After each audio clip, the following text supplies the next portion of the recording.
A formal complaint has been registered at the Dharmanagar Police Station following allegations of loan irregularities and fraud at a private financial institution.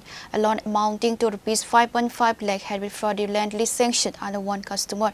A written complaint has already been lodged at the Dharmanagar Police Station.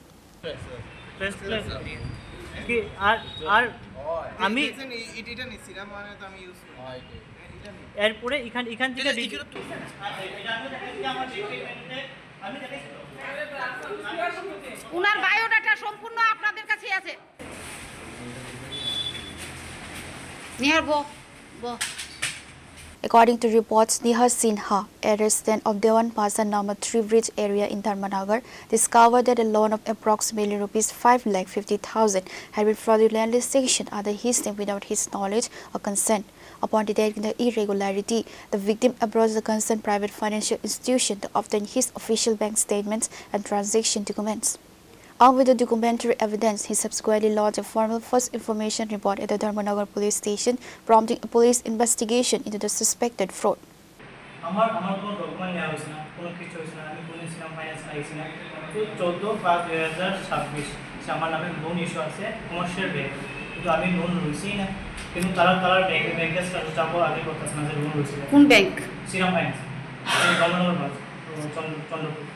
এটা কবে নাগাদ নেওয়া হয়েছে? 14/5/2027। কোনো instrument দেওয়া হয়েছে কি? কোনো একটা পেমেন্ট শো করে 13,899 টাকা পেমেন্ট শো করছে।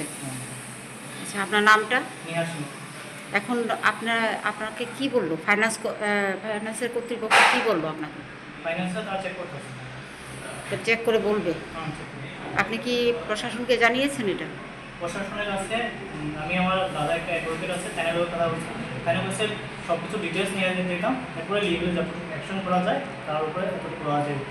ধর্মনগর থানা জানে? না, জানে না, কিন্তু আমি খুব তাড়াতাড়ি ইনফর্ম করব। আপনি প্রশাসনের দ্বারস্থ হবেন?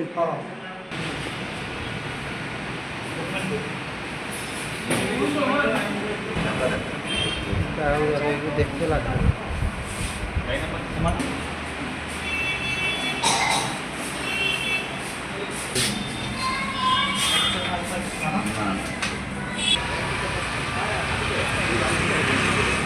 Pure report, Chini Khorang.